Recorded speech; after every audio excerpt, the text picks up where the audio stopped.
اولین مارک حسب المعمول این بود که جاه طلب است، ریاست قدرت میخواهد. اونهایی که به اصطلاح ظریف‌تر بودن یکی دو تا بچه و دیگر هم داشتن. اولیش این بود که بچه سال است، زیرا که علی در موقع 33 سال داشت در مقابل اون شیوخ با طرز تفکر فئودالی.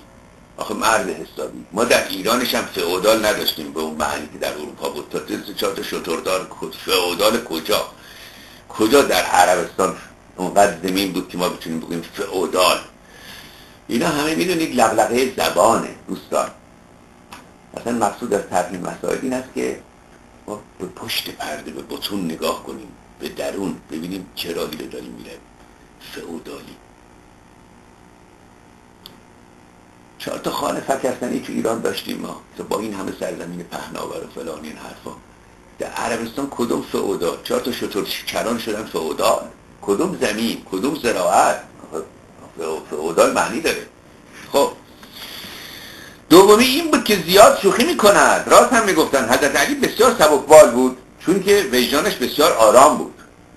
من نمیدونم کسی بیشتر از همه آدم بکشه وجدانش آرام باشه باید کمی اینجاش کار نکنه.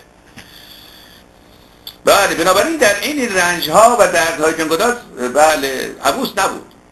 اختلاف نه حضرت علی با اونهایی که در رأس قدرت بودن چه بود؟ یک فهرستی دارد، اما من اون رو به طور تیتوار میگویم. اول در سیاست داخلی زمان پیغمبر رسم بر این بود که بیت المال را مساوی تقسیم می‌کردند. در زمان عمر این رسم به هم خورد. پس بنابراین تمهیدات و زمینه‌های چیده شد برای تقسیم نامساوی مال. یا بابا تمهیدات نبود. این بابا عمر گفت من مساوی قرار نمیدهم کسانی که در بدر بودن با کسانی که منزل خوابیدن. به حسنین 2-3 برابر میداد. پوست خز به تن می‌کردن این حسن و اون حسین و اینا. خب حالا ایجاد اختلاف طبقاتی، قطب‌بندی جامعه و این که به جای حرکت به سمت وحدت به سمت جدایی و تضاد و تفرقه حرکت بکنند. این مهمترین اختلاف حضرت علی بود در سیاست داخلی. به قول یکی از نویسنده ها عبدالله نمیدونم چی چیز مقصود، نظام نوینی که خلیفه دوم بنیان گذاشت تقسیم نامساوی اموال بود، عطاها و بخشش‌ها را درجه کرد به دلایلی که عده زیادتر به عده کمتر. آثار این سیاست ها می‌دانیم چه چیزها خواهد. دوم در سیاست خارجی، حالا میخوام اینجا شما تضاد و مغلطه رو ببینید. هیچ جای این اندیشه ها به هم پیوند منطقی درستی نداره. در سیاست خارجی جنگ های اسلام جنگ های آزادی بخش بوده. یعنی یه مش دزد بی انصاف مدینه که میریختن سر مسیحی ها اموالشون میبردن، زن و بچه‌شون میبردن مدینه میفروختن، اینا آزادی بخش بوده. جنگ های رهایی بخش بوده. آزادی عطا می‌کردند. آزادی عطا می‌کردند، یوغ‌ها را می‌شکستند. به همین دلیل رژیم حاکم بر ایران نمی‌توانست خاندان همینطوری بفرستد جلوی مجاهدین اسلام، بلکه به زنجیر به هم می‌بستشان. این سلسله نبردها مشهورند به ذات السلاسل. فرماندهان جنگی به رهبران سیاسی میگفتند که آقا از نظر جنگی بستن سربازان با زنجیر تحرک اونها رو کم می‌کنه. سیاست مردم میگفتن غیر از این چاره. خب پس اینجا داره تعریف و تکریم می‌کند از کشورگشایی‌های اسلام که اینا جنگ‌های رهایی بخش بوده.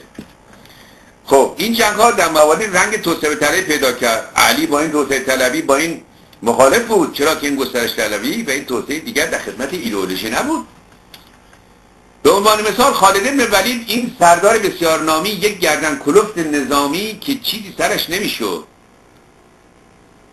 حالا اینجا آقا به مغلطه این افتاده که آقا فتح‌های اسلام رو کی کرد؟ فتح اسلام که علی نکرد، که فتح‌های اسلام رو خالد بن ولید کرد. عرض می‌کنم که سعد بن ابی وقاص کرد. فتح‌های اسلام رو عمرو بن عاص کرد. فتح‌های اسلام رو ابو موسی اشعری کرد. قتیبه بن مسلم کرد. یزید بن محلب کرد. اینا علی هیچ کاره بود در فتح اسلام. در رهایی بخشش کجا بود؟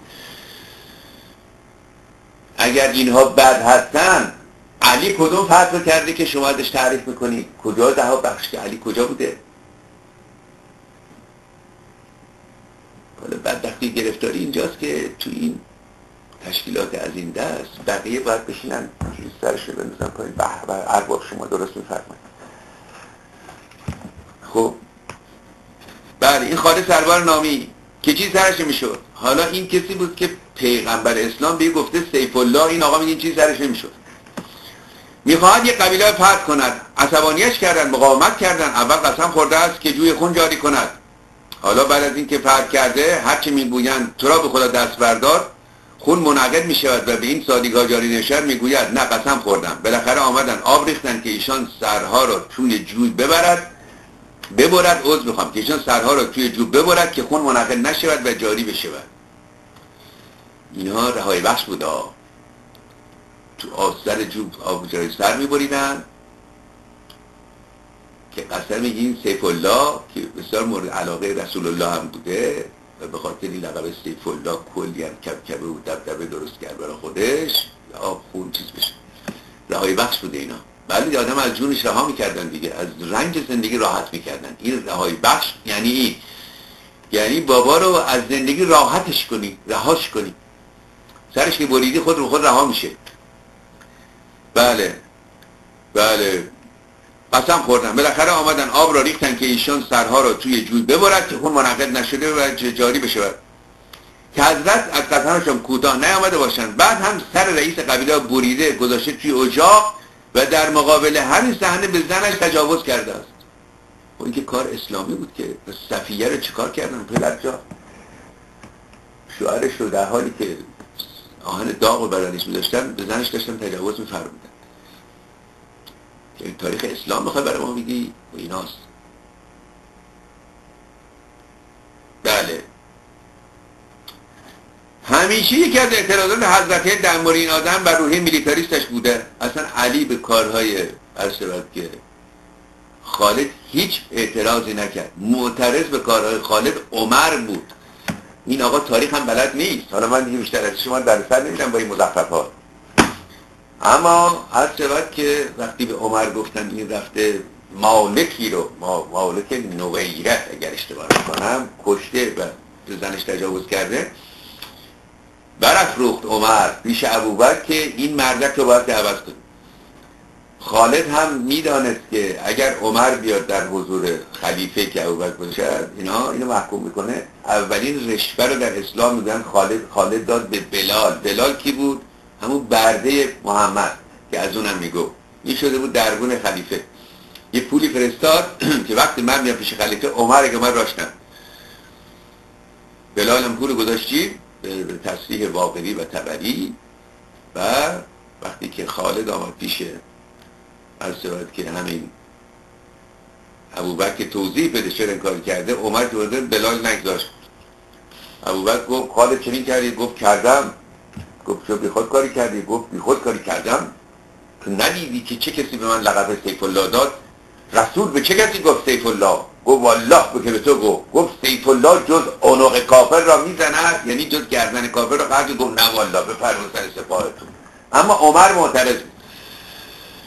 وقتی آمد بیرون میگوید یقه او رو گرفت و به دیوار زد و از شود که گفت تو آدم منافقی هستی و آدم قاتلی هستی. اینا علی کی معترض به خالد شد؟ کجا بیاریم ببینیم مستندات تاریخش کجا؟ این آقا از شود که میخواد مردم ایران رو به آزادی و سعادت و دموکراسی برساند با بازسازی حکومت علی. یعنی هر شود که روشون نمیشد بگویند که آقا ما میخوایم شاه بشویم و استبدادی برقرار کنیم دیگه. این بهانه ها چیست آقا؟ حکومت علی کدوم هست و اینها؟ ولی فقیه رقیب شدن با هم.